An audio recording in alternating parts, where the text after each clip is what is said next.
Red టీవీలో మీ వ్యాపార ప్రకటనల కోసం ఈ నంబర్ ని సంప్రదించండి 6281747728. Hi viewers, welcome to our channel. ప్రస్తుతం మనతో పాటు సీనియర్ జర్నలిస్ట్ దామ బాలా సార్ ఉన్నారు. వారితో మాట్లాడాలి. నమస్కారం సార్. సార్, సద్గురుకి బ్రెయిన్ సర్జరీ జరిగిందని చెప్పేసి నేను న్యూస్ రావడం చూస్తున్నాం. మరి ఏం జరిగింది అసలు? చాలా మంది సీరియస్ గా ఉంది అని అంటున్నారు కదా, మరి ఎంత సీరియస్నెస్? భక్తులు కూడా ఆందోళనలో ఉన్నారు. మరి ఏం చెప్తారు సార్? ఢిల్లీ అపోలో హాస్పిటల్లో సర్జరీ జరిగింది 17వ తేదీ. ఇప్పుడైతే అవుట్ ఆఫ్ డేంజర్ అని చెప్తున్నారు. ఆయన తలకైతే ప్యాచ్ అయితే ఉంది.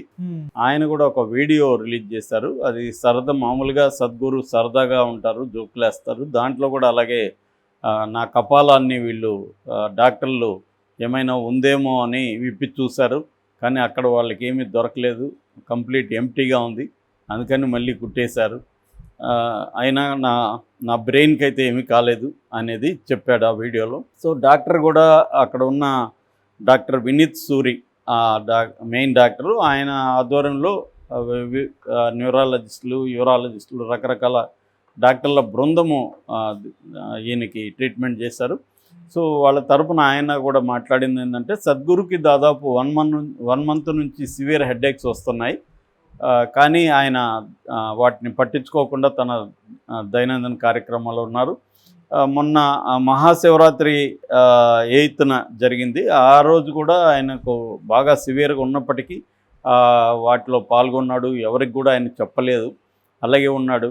చివరికి ఢిల్లీలో తనకి ఏదో మీటింగ్స్ ఉంటే ఇండియా టుడే ఎన్క్లేవ్ అట్లాంటివి 2 ఉంటే వచ్చారు. ఆ రోజు కూడా ఆయన 15, 16 2 రోజులు కూడా రాలేదు హాస్పిటల్కి. నేను పిలిచాను, నాకు ఫోన్ చేసి చెప్పాడు ఇలా సివియర్గా హెడేక్స్ ఉన్నాయని చెప్పినప్పుడు, నేను ఖచ్చితంగా మీరు రండి, టెస్టులు చేద్దాము, సంథింగ్ ఇస్ రాంగ్. 1 మంత్ నుంచి పెర్సిస్టెంట్గా హెడేక్ ఉందంటే సంథింగ్ ఇస్ రాంగ్, రండి అని చెప్పాను. కానీ ఆయన రాలేదు. ఆ పెయిన్ కిల్లర్స్ సజెస్ట్ చేస్తే పెయిన్ కిల్లర్స్ తీసుకున్నారు. ఆ పెయిన్ కిల్లర్స్తోనే వెళ్ళి ఆ సభల్లో పాల్గొన్నారు. ఆయన చెప్పిన కారణం ఏంటంటే, 40 ఏళ్ళుగా నేను ఒక మీటింగ్ని కూడా ఎగ్గొట్టలేదు, కాబట్టి ఈ మీటింగ్లకు వస్తానని చెప్పి రాకుండా నేను ఎగ్గొట్టలేను అని చెప్పి ఆయన ఉండిపోయారు. సో అయితే 17వ తేదీ ఆయనకి ప్రాబ్లం పెరిగిపోయింది. సో వామిటింగ్ స్టార్ట్ అయినాయి, లెఫ్ట్ లెగ్ వీక్ అయిపోయింది, బలహీనం అయిపోయింది. సో విపరీతమైన హెడేక్, మనిషి డిజ్జీనెస్ వచ్చేసింది, కొహరెన్స్ పోయింది. ఆ టైంలో ఆయనకు అర్థమైంది ఇదేదో సంథింగ్ సీరియస్ అని. అప్పుడు మళ్ళీ నాకు ఆయన ఫోన్ చేసి నేను వస్తున్నానని చెప్పారు, రమ్మన్నాను. వచ్చారు. వచ్చినాక సిటీ స్కాన్ చేసాం. సిటీ స్కాన్లో బ్రెయిన్లో బ్లడ్ బ్లీడ్ అవుతూ ఉంది. అది చాలా లైఫ్ థ్రెటనింగ్ అన్నాడు ఆయన డాక్టర్. అంటే ప్రాణాపాయ స్థితి ఖచ్చితంగా అది. అయితే మేము సకాలంలో దాన్ని సర్జరీ చేసి ట్రీట్ చేసాము. ఇప్పుడు ఆయన బాగున్నారు, ఆయనకి ఏమి రకమైన ఇబ్బంది లేదు. వెంటిలేటర్ నుంచి కూడా ఆయన్ని బయటికి తీసుకొచ్చాము. ఆయన చూసి నేను ఆయనతో ఏం చెప్పానంటే, you are healing your yourself చెప్పాను. మేము చేసేది చేశాం, కానీ మీరంతటా మీరే కోలుకుంటున్నారు అనేది చెప్పాను నేను. సో ఆయన బాగానే ఉన్నారు, ఆందోళన పడాల్సిన అవసరం లేదు అనేది వాళ్ళు చెప్పారు. బేసిక్గా ఏంటంటే, సద్గురు జగ్గి వాసుదేవ్ ఆయన పేరు, అసలు పేరు జగదీష్, ఆయన పేరు జగదీష్ వాసుదేవ్. వాళ్ళ నాన్న వాసుదేవ్, వాళ్ళ నాన్న ఆప్థాల్మాలజిస్టు, అంటే ఐ స్పెషలిస్టు, మైసూరు.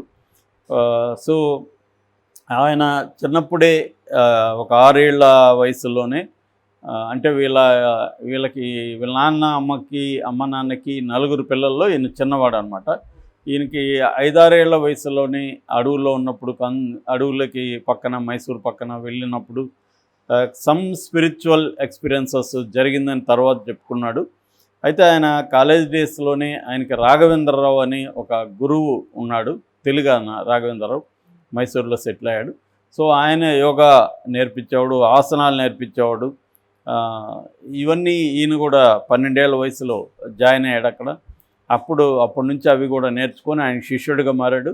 ఈ రాఘవేంద్రరావు తర్వాత కాలంలో కోయంబత్తూరులో ఈషా ఫౌండేషన్ అనేది ఒకటి పెడితే దాన్ని చూసుకోమని ఈయనకి పంపించారు. ఈయన అక్కడ చూసుకొని అక్కడ సెటిల్ అయిపోయారు.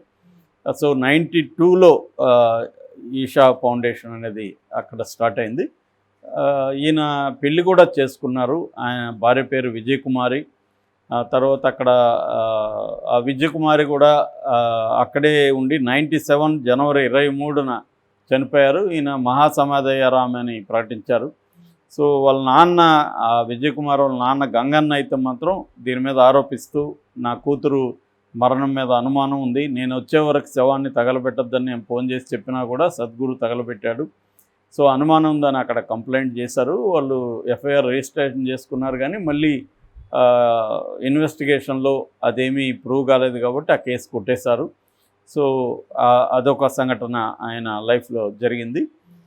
దాని తర్వాత సద్గురు ఒంటరిగానే ఉన్నారు.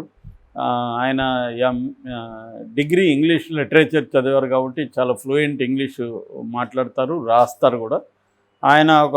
ఆయన ప్రవేశపెట్టిన పుస్తకం కావచ్చు, కాన్సెప్ట్ కావచ్చు ఏంటంటే inner engineering yogis guide to Joy and కర్మ.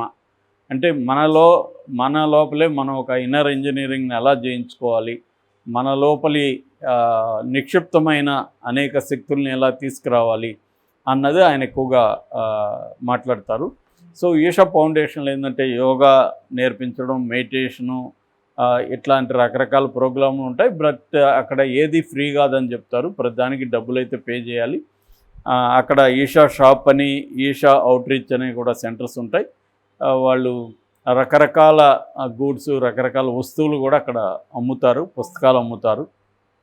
దాంతోపాటు ఈయన ప్రాజెక్ట్ గ్రీన్ హ్యాండ్స్ అని పచ్చదనం కోసం ట్రై చేయడం, అట్లాగే అట్రాన్ రూరల్ రిజర్వేషన్ అంటే గ్రామాల్లో ప్రజల కోసం హెల్ప్ చేసే కైండ్ ఆఫ్ ఒక ఎన్జిఓ ఉంది.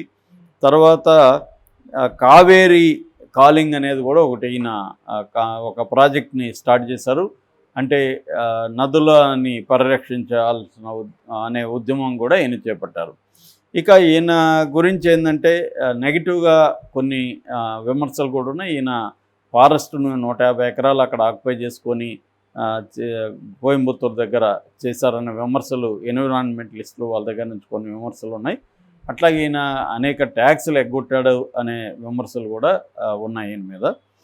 సో ఏదేమైనా ఈయన దాదాపు ఒక 12 మిలియన్ల మంది అంటే 1,20,00,000 మంది ఈయనకు శిష్య బృందం ప్రపంచవ్యాప్తంగా ఉన్నాడు. ఈయనకి అనేక దేశాల్లో తిరుగుతుంటారు. ఈయనకి హెలికాప్టర్ డ్రైవ్ చేయడం వచ్చు, ఈయన కొంత అడ్వెంచరస్గా బైక్స్ డ్రైవ్ చేయడం, వెహికల్స్ డ్రైవ్ చేయడం అంటే ఇష్టం.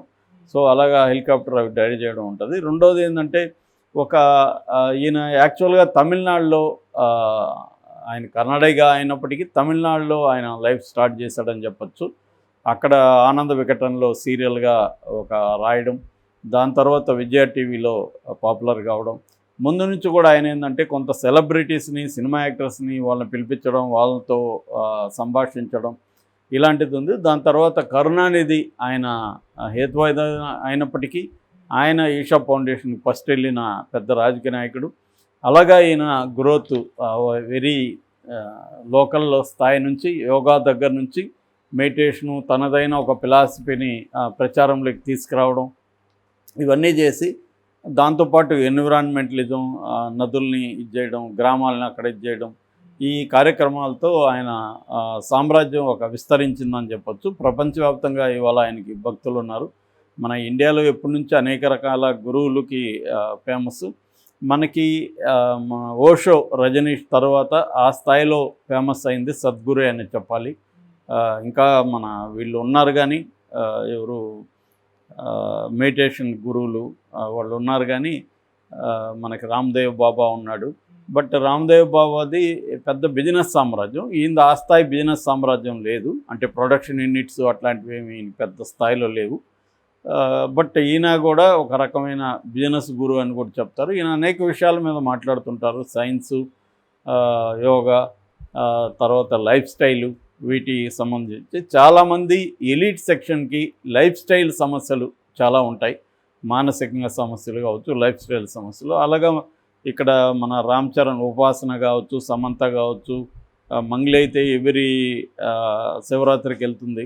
ఇలాగ దేశవ్యాప్తంగా, ఇంటర్నేషనల్గా సెలబ్రిటీస్ ఈయన దగ్గరికి ఎక్కువ వెళ్తుంటారు.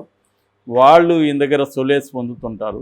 అనేక కాలేజీ స్టూడెంట్స్ అనేక యూత్తో కూడా ఈయన ఇంటరాక్ట్ అవుతాం. వెరీ లైవ్లీగా ఉంటారు బేసిక్గా. ఆయన యూత్తో కనెక్ట్ అయ్యే విధంగా మాట్లాడడం ఈయనకి ప్లస్ పాయింట్. సో ఇది ఆయన బ్రీఫ్ బయోగ్రఫీ. బట్ హెల్త్ పరంగా చూసుకున్నప్పుడు ఆయన కొంత నెగ్లెక్ట్ చేశాడనే అందరూ అంటున్నారు. ఎందుకంటే 1 month సివియర్గా ఉన్నప్పుడు ఆయన చాలామందికి చెప్తాడు కదా, ఆయన ఎందుకు నెగ్లెక్ట్ చేశాడు అనేది ఆందోళన వ్యక్తం చేస్తున్నారు. ఎందుకంటే బ్లడ్ బ్లీడింగ్ అనేది ఎప్పటి నుంచో ఉంటే అది డేంజరస్ దీంట్లోకి వెళ్తుంది. సో ఏదేమైనా ఫైనల్గా అయితే ఆయన అవుట్ ఆఫ్ డేంజర్ అని కొద్ది రోజులు హాస్పిటల్లో ఉండాల్సి వస్తుందని డాక్టర్లు చెప్తున్నారు.